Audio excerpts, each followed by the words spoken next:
So, hello guys, Alicia nyo. Nagbabalik ulit para sa ating panibagong video. So, mga minamahal, bukod po sa pagiging epal ng ating Tourism Secretary, isa po talaga sa may pinakamalaking pagbagsak na dahilan ng ating ekonomiya, walang iba, kundi itong si Vice President Sara Duterte. Nakikita nyo itong balitang to? Yan o, mga minamahal. Philippine tourist arrival dip to 2.1 million. This 2025. So, sa madaling sabi, talagang bumagsak po ang tourism ng bansang Pilipinas. Dahil unang-una, epal nga eh. Oo, itong secretary ng tourism natin, sobrang epal. Pangalawa, dahil po yan sa politika na meron tayo. 'Di ba? Isa na sa impact doon yung pagiging epal ng ating tourism secretary, tapos yung pangalawa yung political affairs ng bansang Pilipinas. Sino ba naman ang hindi matatakot? Can you imagine, bilang isang turista, pupunta ka sa isang bansa na nag-aaway yung presidente at vice-presidente, hindi na nga maganda yung pang-welcome ng Secretary of Tourism natin, dahil nga mayroong epal moves eh. Ito nga, ipakita ko nga sa inyo mga minamahal. Yan ang nakikita ninyo. Okay.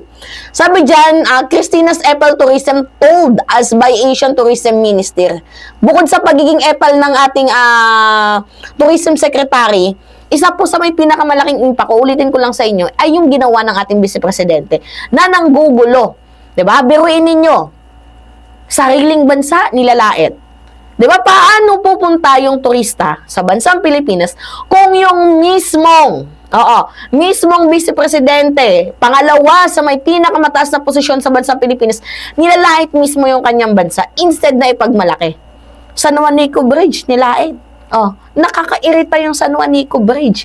Na instead ipagmalaki na meron tayong pinakamahabang tulay sa bansang Pilipinas, ang pangalan ay San Juanico Bridge, na matagal na po na napagsisilbihan nito ang mamamayang Pilipino through transportation. Mas napapabilis. Diba? Ang paghatid ng mga supplies, mga ganito, ganyan. Instead na ipagmalaki, ano yung ginawa? Nilait pa. Tama ba yon? Kaya hindi na bago kung merong ganitong klaseng balita. Yan o. Hindi na bago kung may ganyang klaseng balita. Diba?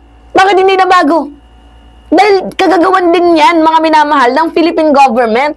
Instead na tulungan itong si President Bongbong Marcos, ang ginagawa ng ating vice-presidente, kinukupal niya ang ating presidente kasi ang kabagsakan ng presidente ay kanilang kaunlaran. Nagigets ninyo?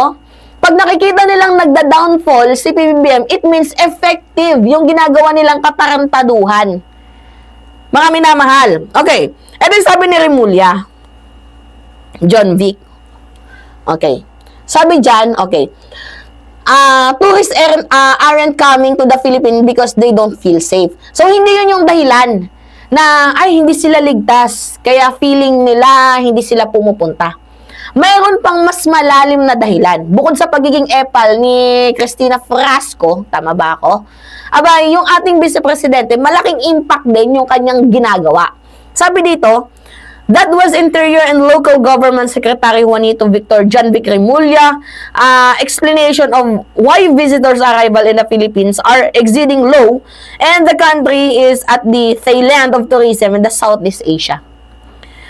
In his note remarks, as the Hotel Sales and Marketing Association or SMMA Sales and Marketing Summit on Thursday, I truly believe that we have a beautiful country. Totoo naman, maganda naman ang ating bansa eh. Diba? Hiyas, perelas ng sinilangan. We have the best people in hospitality all over the world. But why are foreign tourists not coming here? I have to admit, it is our fault. It is the government fault. It is the Interior Secretary's fault. People do not want to come to the country because they don't feel safe. They are afraid. There is cynicism in all the bad news that goes here. Alam niyo yung mga bad news, mga minamahal, papatayin ko ang presidente, papatayin ko si F. Elisa. Yung mga ganong klaseng balita na nagagaling mismo sa may pinakamataas, 'di ba? Na posisyon dito sa bansang Pilipinas. And the political atmosphere And killing seems an ordinary activity. 'Di ba? So people become afraid. Bakit? Tingnan nyo, puro rally. 'Di ba? Mga nababalitaan natin, puro rally. Puro ganito ganyan, puro murahan, puro bangayan. 'Di ba? Kaya bumaba ang turismo dahil mas natakot. Natakot sa political atmosphere ng bansang Pilipinas. Epal na ang ating ang ating secretary ng tourism. Dinagdagan pa ng ating vice presidente na epal din. 'Di ba? Very challenging.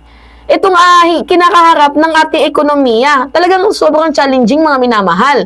Na dapat sana, 'di ba? Challenging na nga eh. Dapat sana ang ginagawa, tumutulong na lang ang ating vice presidente. Kaso ano yung ginagawa ng ating vice presidente? Instead na tumulong, nakakadagdag pa sa suliranin sa problema na kinakaharap ng inang bayan. Meron naman kaya pa naman tong solusyonan, mga minamahal eh. To be honest, kaya pa naman tong solusyonan. Basta magtulungan lang sana. 'Di ba kaya pa to eh? Kaya pa tong magamot.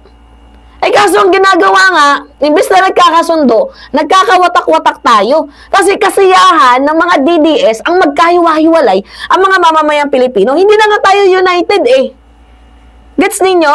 Hindi na nga tayo united. Oo, mga minamahal. Hindi na nga united yung bansang Pilipinas. Gusto pa nila mag-people power pa. Ganyan-ganyan. So, paano magiging maunlad ang ating inang bayan nito? Di ba, paano tayo makakatulong sa bansang Pilipinas?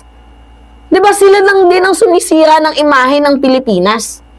Na instead sana pinagmamalaki, sinisiraan pa nila. Tama bang gawain yon? Tama bang pag-ugali yun? Ha? Di ba, kaya tingnan ninyo, hindi na to bago, oh. Hindi na to bago yung mga itong klaseng balita. Nakakalungkot man, pero we have to admit, nakasalanan din ng Philippine government. Kasalanan ni Sara Duterte. Ay, nako, si Sara pag sinisi, sasabihin naman, hindi ko naman kasalanan yun eh. O, kasalanan ninyo yun eh. Diba? Mas pili-pili nilang pumunta na lang sa Korea, sa China, Taiwan, Singapore, kaysa dito sa Pilipinas. Kasi natatakot sila, kasi mismong vice presidente natin, sobrang nakakatakot eh. Oh, I will kill you. The president mismo. Diba? Gets din yung mga minamahal? Tapos tumataas din yung crime rate. Bakit? Kasi kagagawan din naman ng mga Duterte. Diba? May mga planted na crimes, mga ganyan. Tapos ang ending, isisisi sa ating presidente. Gets ninyo? Alright, mga minamahal. Anyway, yun po. So, kayo, ano yung masasabi ninyo? Nakakairita, pero wala tayong magagawa. Ganyan talaga eh. It's me again, Alicia nyo. Nagbabalik ulit para sa ating panibagong video.